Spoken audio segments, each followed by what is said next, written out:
Your friends won't stop parking in my driveway? Congrats, your parents know you've a P at 16, by user refer fever. My neighbors have a teenage son whose friends keep parking in my driveway. I went to check my mail last week and saw them all out front and decided to nicely bring it up, which was met with eye rolls and fake okays. Monday comes around and I come home to find 3 of his friends' cars taking all the space I have to park. It was a 14-hour day for me, so I wasn't having it and made my second approach with intention to make myself very clear and said I'd make it the neighbor's son's problem. Tonight I get home and it's happened again. I went next door and an adult finally answered. I brought up the cars at my place and added a side note their kid never expected. He's also been throwing his disposable vaps in my yard and I have the other neighbor as a witness. So I casually asked them to make sure that stops, and the instant change in expression told me everything I needed to know after I walked away. Shortly after his friends left, and I can assume they probably won't be back for a while. Happy spring break, kid. Coworker tried to claim my 15-page report as her own work to the CEO, got outed in front of him, by user Iku. This was a young woman who only got her job, especially made for her, because her dad was golfing buddies with our CEO. She regularly blamed her team for her numerous mistakes, and took all the credit for their hard work. Let's call her bitch. I used to do trade shows, and after the fall season would be back in the office and create a comprehensive report on the results of the shows, normally 15+ pages. The VIPs always wanted paper reports, not attachments, so I normally printed them out and distributed them personally to the staff. I handed bitch her copy as we passed in the corridor, then watched in sheer amazement as she marched straight into the CEO's office and said, I kid you not, here boss, I just put this together for you. Stunning, the report was all about trade shows, and she wasn't even in the same department. Cue the revenge. I marched in there right after her, and said, oh, bitch, I just realized that my report has some numerical errors, let me have it back and I'll get you a revised one, all the while staring at the CEO with a slightly raised eyebrow. As I left, I heard the most wonderful words from the CEO, Iku, would you please close the door as you leave? Bitch came out about 5 minutes later looking like a ripe tomato. I couldn't resist asking, how was your little tete-a-tete with our boss? Girl who played me ends up getting played by the dude she cheated on me with, by user Guitarka Brain. Myself, M26, and my ex, F24, let's call her M, had been dating for about 6 months. The first 5 months were great. We started off slow, seeing each other once or twice a week for the first month. I realized I really liked this girl after our 4th date. She came back to my place that night and magic happened. After that, we started talking every day and I basically had zero desire to talk to any other women. I deleted my dating apps, cut contact with this other girl I had seen a couple times right before I met M, and felt good that me and M had a good thing going. I include these details because it's important to an incident that happens down the road.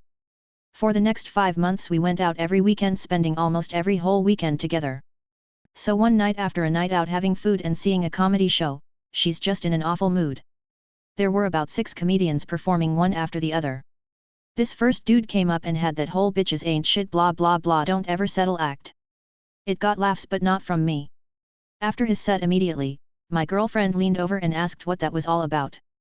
I just shrugged and said he thinks negatively of women, it's a comedy show so take it with a grain of salt.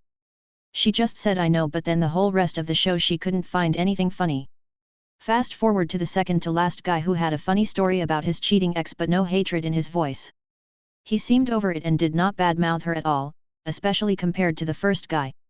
M wanted to leave after this and I didn't object because I could tell she was not enjoying herself. The car ride home was absolute projecting at its finest. For 15 minutes I was hit with accusations of finding misogyny to be okay and that I'm probably cheating on her because all men do it. While I was driving I literally unlocked my phone telling her to look through my texts.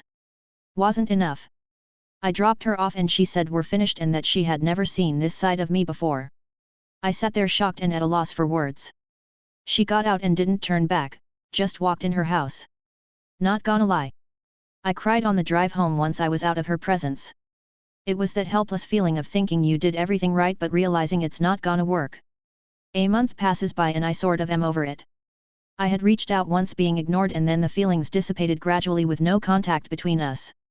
Hindsight really is a bitch, why didn't I see through the BS sooner? Fast forward to a Friday night where I'm just hanging with a couple buddies. I get a call from an unknown number. I ignore it.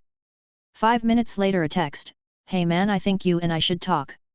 You know I saw her texts between you two and I think you're gonna enjoy this. I could feel this grin coming across my face as I realized what was happening. I knew before he told me. I call him and he basically told me that she was playing both of us. Except this dude had a far worse end of the stick. Come to find out they've been married for 2 years and he was home in Brazil taking care of his dying mother for the last 6 months. He reassured me he was not mad at me and that he knew I was a good guy. I just felt bad for the guy at this point. Hey race, the best part, he then explains to me that this past weekend they drove, in his registered car, about 6 hours out of town for a concert and weekend getaway. At the concert, her phone died and he went to use the bathroom. He slipped away, drove back home in his car and packed all her shit up out of their house. He then drove another 90 minutes to her parents' house explaining the whole situation and dropped all her shit off there. He blocked her number after she demanded he pay for her flight home. Let's just say her parents aren't too proud of their daughter's decisions and have reached out to her husband numerous times begging for his forgiveness. What a guy to reach out to me and share his delicious shenanigans. Still friends. When doctors don't listen, by user Dinalian1. So, for various medical reasons I have idiosyncratic reactions to certain drug combinations. Every single one is listed in my chart, and most doctors who aren't my doctor just ignore them. Which is often a bare step below torture, mind. And then this happened, and it seems something was added to my chart so that my meds interactions would be taken seriously. I'm 2 days post-OP, and had actually spent the prior 8 hours fighting with my nurse who is refusing to give me my pain meds, because he doesn't want me addicted. The dose was exactly what I take at home, and I was pretty angry. So the drive-on call comes in after my 4th call, and listens to both me and the nurse. Yes, it's oxycodone, but again, it's my normal dose. The doctor offers the compromise of Percocet, same dose of oxy, added Tylenol. I immediately say no, that's a very bad med for me. We spend 15 minutes talking past each other, with him trying to reassure me that it has my correct dose, and me trying to get him to understand my weird reaction to Percocet. Which, the reaction is to oxy and Tylenol, whether as Percocet or taken individual, it does not matter. I will vomit. Give me Phenergrin, give me Zofran, I will vomit. Doctor rolled his eyes and promised me 8 mg Zofran by 4 before the Percocet. Then stayed by me, trying to get me to switch to them permanently. That's not even my decision, that's my pain management drive, but whatever. They give me the Zofran, then have me take the Percocet, it's a pill. 5 minutes later, I lean over and throw up on this DR's $300 shoes. I know that's their cost, because it's literally the first thing he says, not the shoes they cost me $300. I'm not saying I aimed, but that I was trying to avoid making a mess for the orderly, okay. And yet, I absolutely had to throw up twice more, while he watched, to make sure I wasn't inducing, before this jackass let me have my normal and actually prescribed meds. And yes, I filed a complaint, they never go anywhere, but what I treasure is his reaction the 3rd time in an hour that I threw up on his shoes. Karen's rant on town's Facebook backfires, by user NothiGoldenKild616. I originally posted this on Fuck You Karen, but one of the commenters mentioned it should be on here instead, so I decided to repost. I work at a rather famous home supply and maintenance store. I won't say the name, just in case, but to set the scene, a month or so ago, Karen and her husband came in to buy an appliance. They happened to come on a very busy day, and we only had 2 people in appliances. One of whom was going on her lunch. Well, apparently Karen wasn't happy that a couple of men who'd already been waiting were served ahead of her and pitched a tantrum. Even going so far as to go up to the girl leaving for her lunch, who was no longer in uniform, was talking to another employee, and berating her for ignoring her. The girl told her multiple times she wasn't on the clock, and Karen informed her it didn't matter, she would help her right then. The girl told her she could wait or take her business elsewhere, and went about her business. This apparently pissed off Karen and her husband, as he proceeded to call customer service. I happened to be covering their desk, and began yelling at me that he was a GD man and that if we were gonna serve other men before his wife, we would serve him first. I laughed at him, said that's not how things work, and hung up the phone. We don't take abuse at my store, I definitely refuse to, and the managers generally support us in that. The funny part? Our town has a local Facebook page where you can post reviews and events. And Karen decided to make a massive post about what happened, only she actually didn't. She twisted it so that it seemed she'd been purposely ignored, She hadn't, she just didn't want to wait in line, denied service, she wasn't, she'd confronted and cursed out a teenage employee who was off the clock, and she and her husband had been verbally abused by every employee in the store.